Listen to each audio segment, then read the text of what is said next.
So my mom is dying, which is a wild thing to say, but it's true.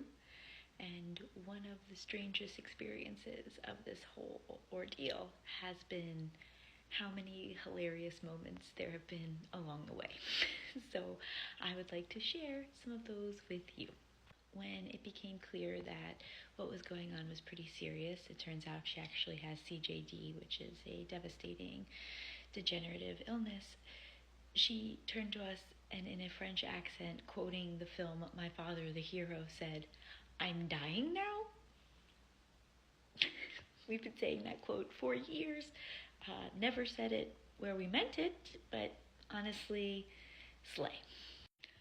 My mom announcing that now that it's terminal, she better cash in all of her credit card points. My dad and I went to pick out plots at a cemetery yesterday, and we got lost in the cemetery. And as we were driving around, we flagged down a woman and said, "Do you know where the main office is?" And she said, "No, I'm lost too." And then we saw another guy, and he was walking around, and we said, "Do you know where the main office is?" And he said, "You're the fourth person to ask me." So there were at least 4 different cars lost in that cemetery at the same time. When my mom was getting a cognitive test from a speech therapist when she was in the hospital the second time, the woman asked her, "Does it snow in July?" And my mom immediately said, "Yes." And the woman looked concerned until my mom clarified that it does in the southern hemisphere, which is so classic my mom. In the neurology unit at NYU, where she had to stay 2 different times, they only allowed 2 visitors at once.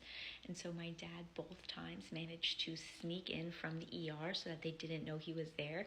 And at one point, he was unaccounted for 5 days, which meant that he could not leave the room so that no one could know that he was there, because then he would count as one of the visitors.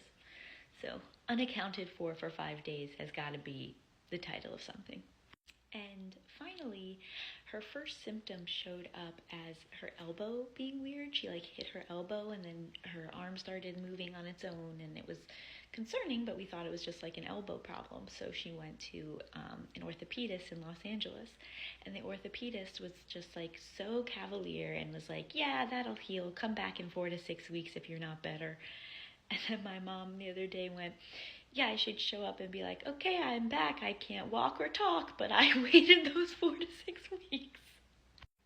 Obviously, this has been the most traumatic thing that has ever happened to our family. She is way too young, and this disease is terrible. But as my psychiatrist said, people die as they live, and my mom lived laughing.